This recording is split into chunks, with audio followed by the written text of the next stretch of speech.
Bonsoir à toutes et à tous, bienvenue sur Monaco Info. Si vous nous rejoignez en ce 27 juillet, voici les titres de votre journal.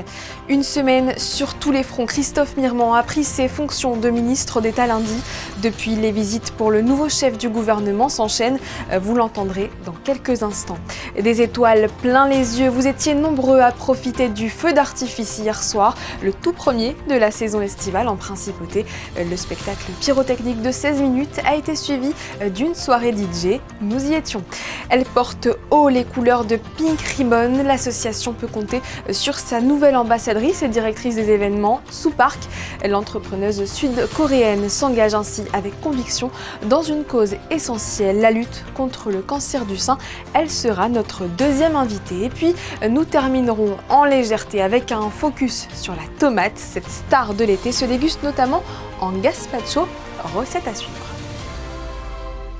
Sur le plan politique, en Principauté, la semaine écoulée aura été marquée par la prise de fonction du nouveau ministre d'État, Christophe Mirement, de la prestation de serment au Palais aux premières visites protocolaires des corps constitués et rencontres des personnalités clés comme le président du Conseil national, Monseigneur l'archevêque, ou encore le secrétaire d'État à la justice, en passant par l'inauguration aux côtés du souverain de l'espace Honoré II. Le nouveau chef du gouvernement a rapidement été à pied d'œuvre. Au micro de Patricia Navarro, il a précisé sa vision et son état d'esprit. Je vous propose de l'écouter. Monsieur le ministre, bonjour. Bonjour. Lundi, vous prêtiez serment devant le prince souverain. Hier se tenait le premier conseil de gouvernement. Comment ambitionnez-vous d'incarner ce rôle de ministre d'État ? Mon rôle, sous l'orientation du souverain, c'est de porter la parole du gouvernement, de permettre à celui-ci de travailler de façon collégiale, pour permettre d'avoir une vision également transversale de l'ensemble des politiques publiques qui sont mises en œuvre au niveau de la principauté. C'est de pouvoir incarner les orientations que le prince souverain souhaite fixer pour la principauté et de pouvoir les décliner à l'échelle du territoire monégasque. Quels seront les dossiers prioritaires du gouvernement ? Ce sont les priorités que m'a donné le prince souverain, c'est-à-dire des orientations qui ont été fixées dans la lettre de mission que j'ai reçue de lui, qui sont très largement comparables à celles qui avaient été données à mon prédécesseur, Didier Guillaume.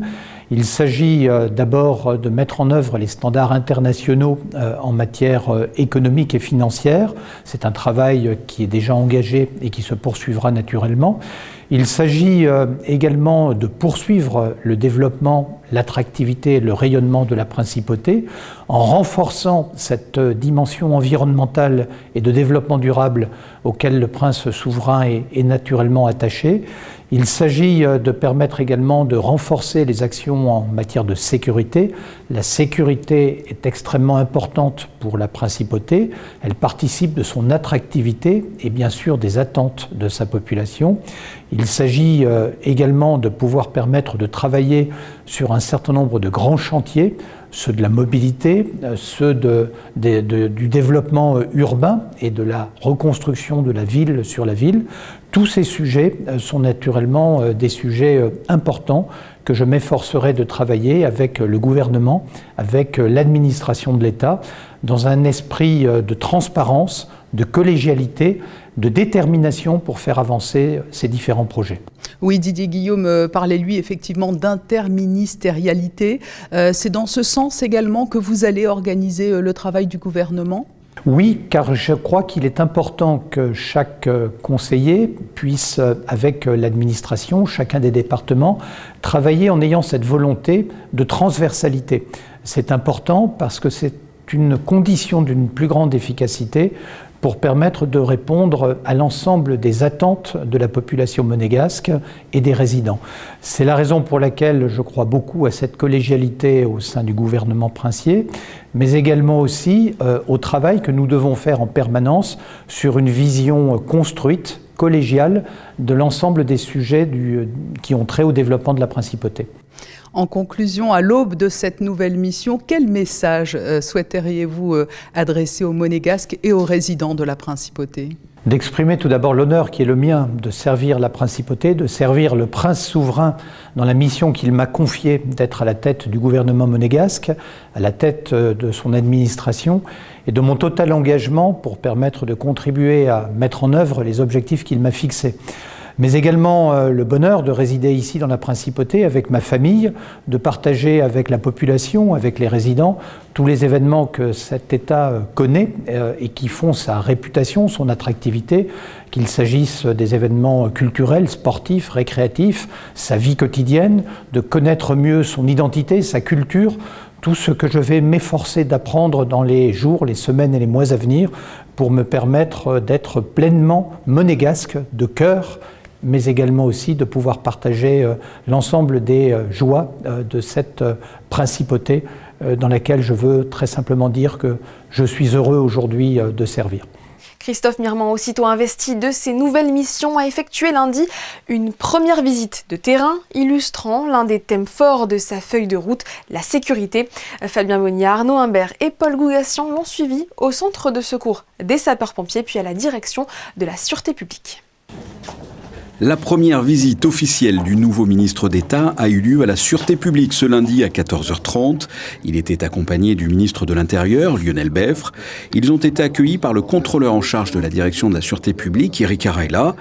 Différents services ont été visités, tels que la salle de garde, avec en son sein les cellules, évidemment le centre de supervision, de commandement opérationnel, la visite du laboratoire de la police technique et scientifique, ou encore les locaux de la division du renseignement intérieur et la section des résidents. Lors d'un discours devant les représentants de la Sûreté publique, le ministre d'État a rappelé l'importance pour lui de cette visite. C'est aujourd'hui la première fois que je prends la parole publiquement dans la principauté en tant que ministre d'État. J'ai tenu à venir à votre rencontre, car je sais le rôle fondamental que joue votre direction dans la préservation de la sécurité en principauté. Oui, la sécurité, chacun le sait, est la première des libertés, parce qu'elle conditionne chacune des autres. Et elle est donc le premier devoir de l'État, et je dirais la première attente du prince souverain à l'égard de son administration pour mettre en œuvre ses orientations en matière de sécurité. Pour rappel, la Sûreté publique représente un effectif de 620 personnes réparties en 8 grandes divisions, que ce soit les policiers sur le terrain, l'administratif ou encore par exemple la police scientifique. C'est une visite très importante pour le nouveau ministre d'État. Chacun sait combien la sécurité est un point cardinal, je dirais, de la principauté de Monaco. Donc il est absolument important que le ministre d'État se rende compte par lui-même de ce que représente la police, de la couverture qu'elle assure localement et aussi dans ses relations internationales. Donc c'est un sujet, je pense, qui est prééminent dans son état d'esprit et c'est tout à fait normal. Après la Sûreté publique, Christophe Mirmand s'est dirigé vers le centre de secours de la Condamine. Il a été reçu par le colonel Tony Varro, commandant supérieur de la force publique. Après la présentation du fanion et la revue des troupes, l'adjoint du chef de corps, le lieutenant-colonel Laurent Audat, a présenté l'effectif, les missions et les particularismes du corps des sapeurs-pompiers de Monaco. Cette visite est une importance capitale pour le corps des sapeurs-pompiers, puisque dès son premier jour de prise de fonction, M. le ministre d'État nous fait l'honneur d'être présent dans les casernes. Donc ça montre l'importance qu'il accorde aux enjeux de sécurité civile et notamment aux forces en présence en principauté. Et cette importance est renforcée puisque le corps des sapeurs-pompiers va connaître un plan d'évolution assez conséquent dans les années à venir qui a été validé très récemment par le prince souverain.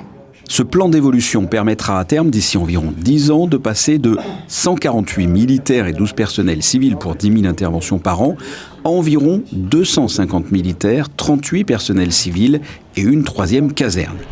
Suite de la visite, le ministre d'État a pu découvrir le centre de secours de Fontvieille. C'est là qu'il a effectué un discours où il a réaffirmé la volonté des autorités d'accompagner activement les évolutions à venir au sein du corps des sapeurs-pompiers de Monaco. Il a salué leur professionnalisme et pour finir, Christophe Mirmand a signé le livre d'or des sapeurs-pompiers de Monaco. Ouvrons à présent une page sport et direction d'abord la Belgique où Charles Leclerc s'est offert un podium ce dimanche, le 5e de la saison. Le pilote monégasque est arrivé 3e derrière les McLaren de Norris et Piastri.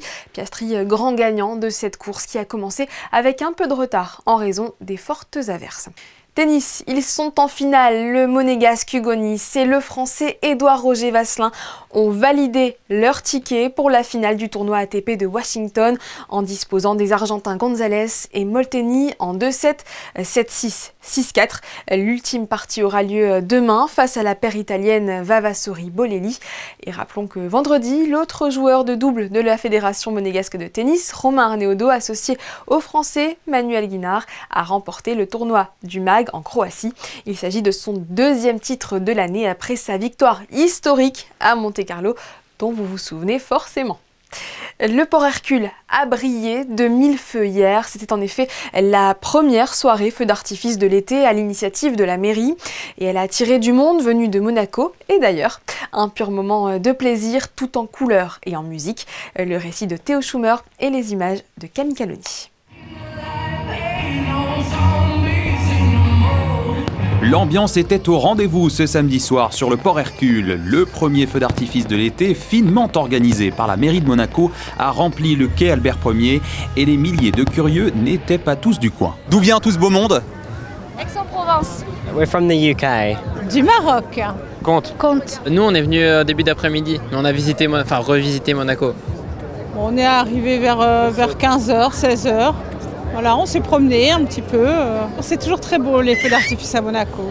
Ah, donc c'est pas le premier? Non, c'est pas le premier. On vient régulièrement à Monaco. On a de l'expérience. Vous êtes des habitués, vous aussi? Ouais, c'est ça. Bon, moi je suis le groupe, hein. C'est mes parents qui payent. Pour encadrer la foule, la mairie de Monaco pouvait compter sur un service de sécurité privé avec un dispositif réglé au millimètre, surveillance et fouilles aux entrées dans un périmètre contrôlé. Ce soir, nous avons un dispositif d'une vingtaine d'agents sur 7 postes de filtrage répartis sur l'ensemble du périmètre. Nous, on s'occupe de tout ce qui est sécurité au niveau du filtrage, mais tout ce qui est accès périmètre extérieur est géré par la police de Monaco, donc ce qui nous conforte dans notre mission. Nous avons une jauge à 8000 personnes, c'est-à-dire qu'on peut accueillir jusqu'à 8000 personnes. Donc là, actuellement, on doit être à 1500 personnes. On a un comptage régulier toutes les demi-heures. À 22h30, les lumières s'éteignent et le spectacle peut enfin commencer. Un splendide feu d'artifice tiré depuis le ponton de l'esplanade des pêcheurs par la société Flash Art Monaco. 15 minutes explosives accompagnées par une playlist originale qui a beaucoup plu au public. Alors ce feu d'artifice? C'était excellent. C'était vraiment chouette. Ouais, c'était très beau. Merci. Ça t'a plu? Oui. Il était incroyable le feu d'artifice, la sono de la musique était incroyable. Jamais vu ça. Vous aussi, vous avez bien aimé? Oui, la synchronisation de la musique avec les feux d'artifice, c'était vraiment impressionnant. Dans l'émotion, c'était. C'est dans l'émotion, voilà, j'ai rien d'autre à dire. C'était romantique, c'était doux, c'était délicat. Voilà, c'était mignon, c'était joli. The best firework I've ever seen, really, yeah. It was very, very cool. Such an awesome experience. Après un si beau spectacle, la fête continue en musique avec une soirée DJ dont les grandes stars étaient 4 membres des Rocka Girls invités pour l'occasion. On travaille très souvent avec la société Be Music qui s'occupe de l'animation ce soir et c'est la 4e année qu'on vient pour ambiancer le feu d'artifice sur le port. Donc c'est vraiment un esprit festif, on fait la fête avec le public, on s'amuse, on s'ambiance, on donne de l'énergie et on accompagne le DJ.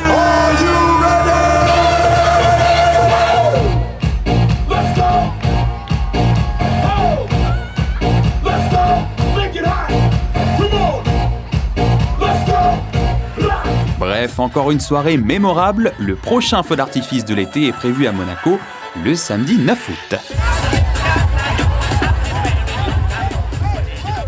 La mairie qui s'engage une fois de plus aux côtés des enfants malades en participant à l'opération Les Voiles Blanches. Le principe est simple, vous avez jusqu'au 7 septembre pour déposer un jeu ou un jouet, 9 je le précise, dans les coffres mis à disposition dans le hall de la mairie et au marché de la Condamine. Durant tout l'été, le Pirate Blanc embarquera à bord de son voilier et naviguera entre les Bouches-du-Rhône, le Var, Monaco et les Alpes-Maritimes afin de récupérer les cadeaux et les offrir à la Fondation Lanval. Elles sont atteintes du cancer du sein et peuvent compter sur le soutien de Pink Ribbon.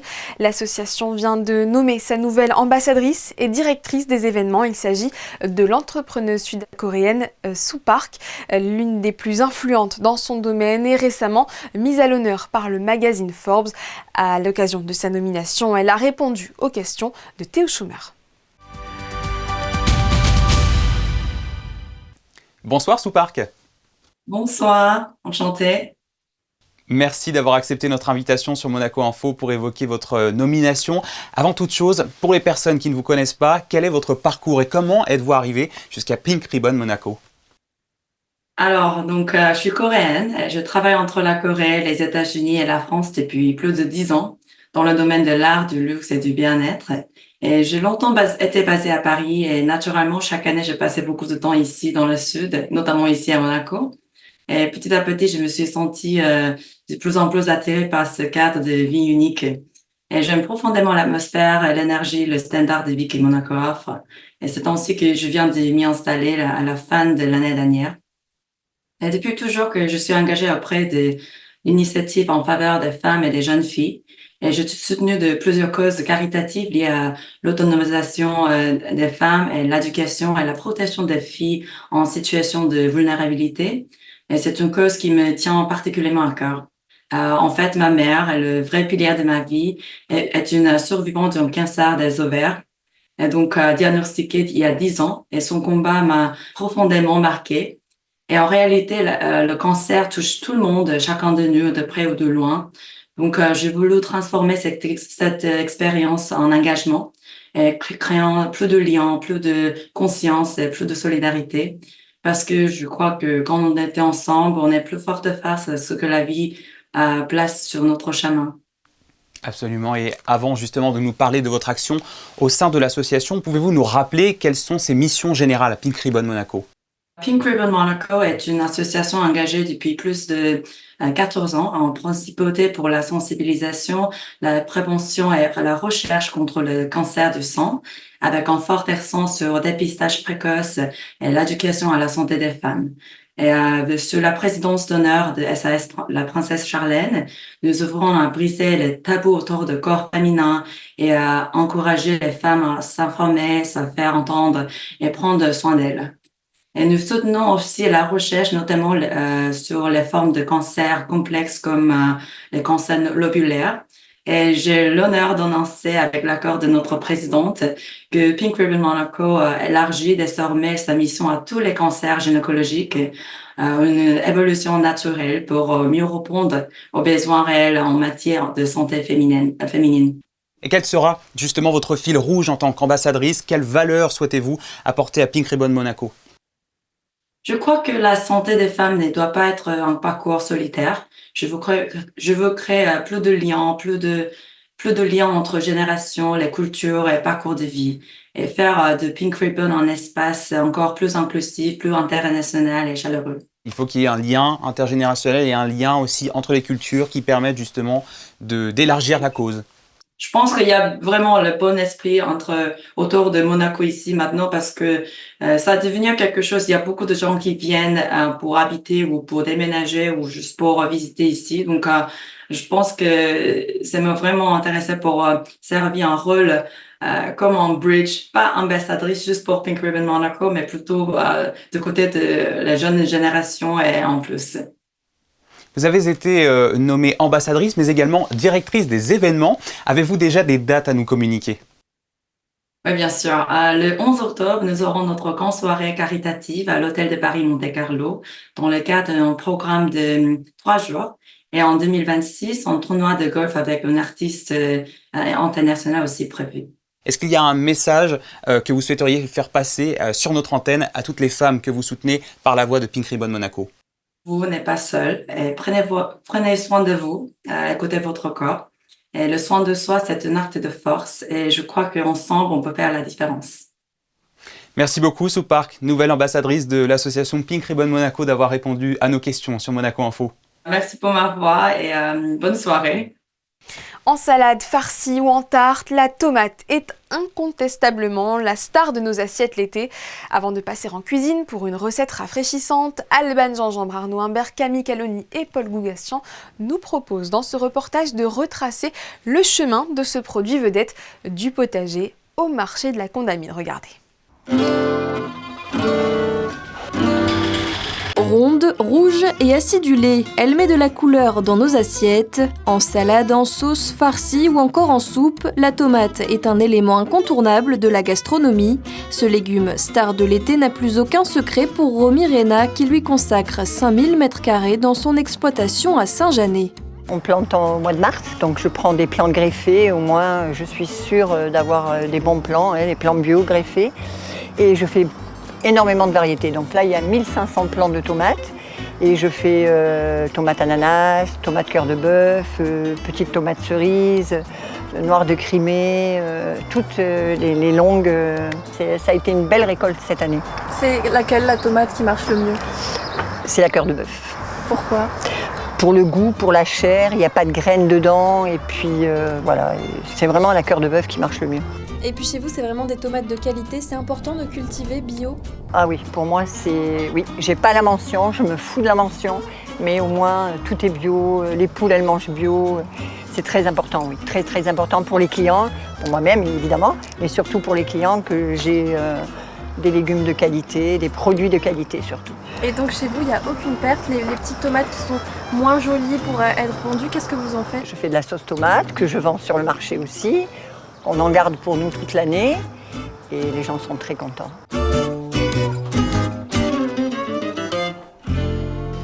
Le lendemain, nous retrouvons Romy au marché de la Condamine. Vous allez faire quoi? Une ratatouille? Non, je vais faire les aubergines. En fait, je les coupe en tranches épaisses. Depuis 38 ans, ce sont des amis maintenant. Beaucoup, beaucoup, beaucoup. Il y en a que c'est presque plus que des amis, comme de ma famille. J'arrive vers 5h30. On est en bas dans le parking, on décharge tout, on monte et à 6h15 on est opérationnel. On déjeune et ça commence. Mais sur les chapeaux de roue ce matin, c'est plus facile que l'exploitation. Ça n'a rien à voir. C'est du repos, mais en même temps, c'est du stress parce que c'est sans arrêt. C'est non-stop, quoi. J'ai les commandes de la veille. En plus, je prépare les commandes. Je vais livrer Antibes cet après-midi. Donc, je prépare les commandes pour Antibes. La maraîchère se déplace à Monaco 3 fois par semaine pour le plus grand bonheur des clients qui ne jurent que par ses tomates. Ce qu'elles ont de spécial, c'est que c'est Romy qui les fait, quand même. Et elles sont bonnes, elles ont du goût, aucun produit ajouté. Super. Ça fait 40 ans que je me sers chez Romy. Elle a connu ma fille qui a maintenant 41 ans et je suis très fidèle parce que ses produits sont très bons. Plus de 15 ans que je viens de chez Romy. Tout d'abord parce que c'est bio.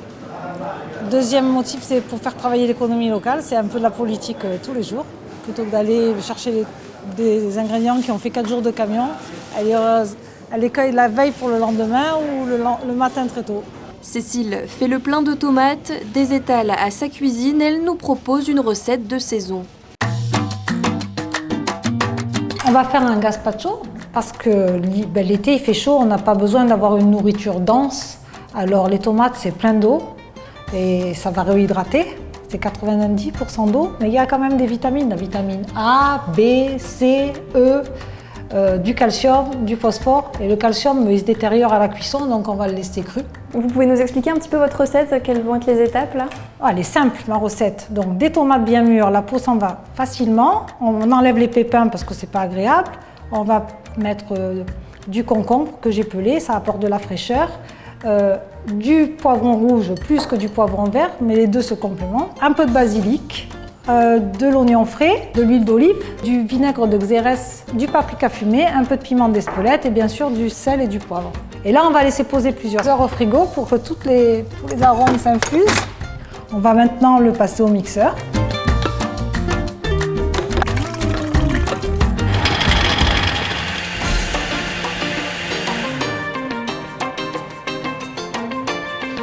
Merci Cécile, ça donne envie. On va le goûter. C'est prêt. C'est super bon. Vous êtes satisfaite? Oui. Les enfants vont être contents? Les enfants vont être contents, ils adorent le gazpacho. Et nous aussi. c'est la fin de cette édition. Merci de l'avoir suivi. Ne manquez pas demain la sortie du nouveau podcast Monaco Info. Geneviève Berthier a reçu Federica Nardoni-Spinetta, la fondatrice de la Monte Carlo Fashion Week, événement qui regroupe chaque année des créateurs du monde entier. Mais avant cela, la météo de Théo Schumer, que vous retrouverez d'ailleurs à la présentation de votre 19h demain. Belle soirée à tous et bonne semaine.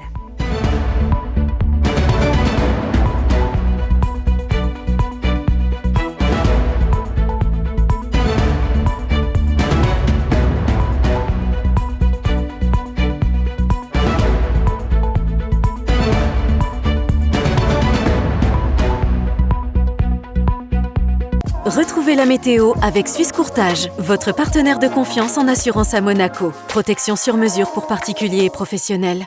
Bonsoir à tous, la météo est un peu volage en ce moment, une fois soleil, une fois nuage, mais ce lundi ce sera plutôt soleil, même si le ciel ne se prend pas trop au sérieux, malgré des éclaircies, le temps pourrait vite se ternir de nouveau avec même quelques risques de pluie. Pour ce qui est des températures, nous resterons sur des moyennes de saison avec 24 degrés le matin et jusqu'à 27 degrés à l'ombre l'après-midi, tandis que la Méditerranée affichera pour sa part 24 degrés au thermomètre. Ce lundi, nous fêterons les Samsons et ce sera également la journée mondiale contre l'hépatite, le VHB, c'est le 28 juillet qui a été choisi pour cette occasion puisque c'est la date d'anniversaire du docteur Baruch Blumberg, le scientifique à l'origine de sa découverte. Ce 28 juillet est donc l'occasion de sensibiliser à cette infection et à l'amélioration de l'accès au dépistage et aux soins. Belle soirée avec nous et je vous dis à demain pour le journal. C'était la météo avec Suisse Courtage, votre partenaire de confiance en assurance à Monaco. Protection sur mesure pour particuliers et professionnels.